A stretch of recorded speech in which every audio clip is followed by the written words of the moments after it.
I want to show you a really important video from the LA protests, but first let me give a tiny bit of context. So the other day I made a video where I talked about the pro-democracy movement in Serbia that ultimately toppled Slobodan Milosevic, and how one of the key elements of resistance that helped the pro-democracy movement be successful was that they worked at toppling the law enforcement pillar that was upholding the regime. Right? Under any authoritarian regime, the authoritarian leader himself, incredibly weak. He relies on people and institutions to prop him up, or he will topple very quickly. So one of the ways, the most effective way that we can help erode the regime is actually to erode the pillars of support underneath it, right? It's not the regime itself that we have to reach, it's those pillars of support that are propping it up. And so I made this video where I was like, well, it's difficult for me to think of the humanity of ICE agents and the humanity of law enforcement in general. Like, it's really easy for us to villainize them and see them all as evil monsters or pigs or whatever. But in Serbia, they actually spent a lot of time appealing to the humanity of the folks in that law enforcement pillar. And their goal was to get them to become non-compliant and to fold and withdraw their support from Milosevic so that he would then topple. And they were extremely effective. And one of the techniques that they employed was at protests, when the cops would come up and stand in front of them and threaten to brutalize them, they would say things like, I could be your neighbor, I could be your son.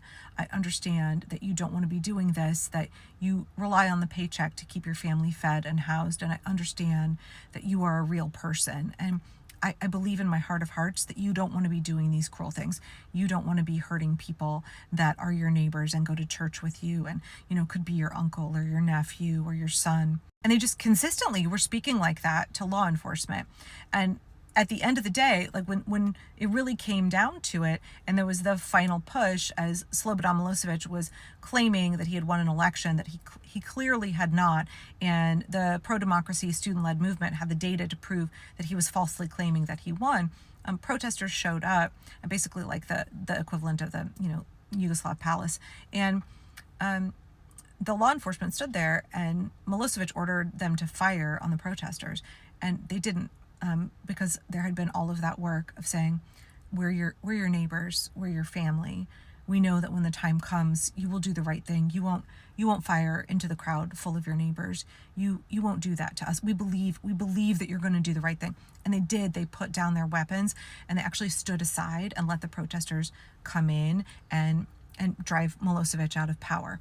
So that's an incredibly important tactic that I think Americans have not really leaned into, because especially pro-democracy folks, right? Like, rightly so, our conceptualization of ICE is that they are doing horrible things, and it's easy for us to dehumanize them when maybe there's an opportunity there, like maybe there's a chance there for us to reach some members of law enforcement and to get them to withdraw their support and like come on over to our side.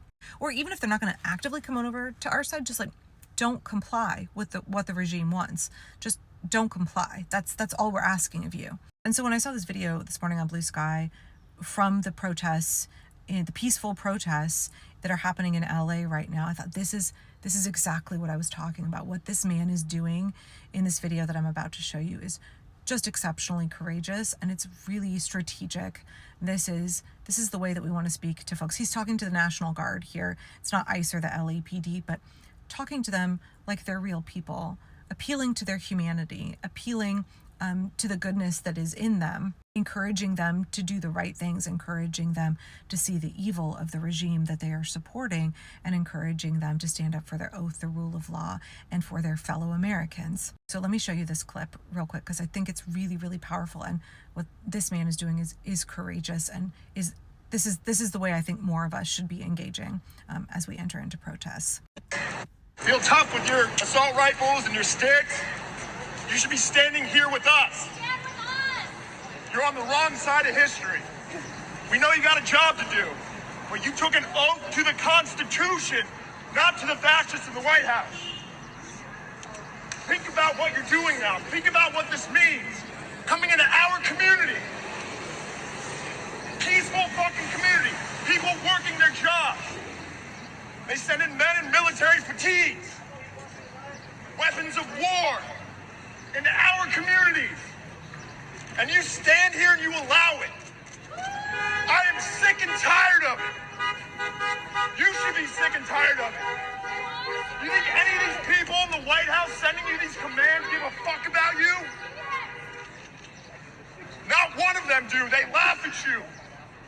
Our president laughs at you. He calls you fools. He said the people who died overseas in the military were chumps. That's who you're offending right now. Every last... Think about your place in history, ladies and gentlemen. Ask yourself when you wake up tomorrow. I don't know if you have kids. Ask yourself the future you want for your children. Is it this? You can answer me. Is it this? Do you feel good about this? You're tough on your fucking masks and your fatigues with your weapons, but how do you feel on the inside? This is our fucking community, and we will fight for it if we have to. Whose streets? Whose streets? Whose streets? I get chills watching that. When he said, you can talk to me, and when he said, you're wearing all this body armor and you have your weapons, but like, how do you feel on the inside? You can hear the anger in his voice, but you can also hear his desire to appeal to the humanity of the National Guard that's there. I'm sorry, getting a little bit choked up here. Okay. I have so much respect for whoever this gentleman is. I think that what he said from the heart, the way he spoke to the service members there, I think that this is a model for how we should be choosing to engage. He let his anger show through. He didn't pretend that he wasn't enraged, but he also didn't let go of his compassion and his humanity.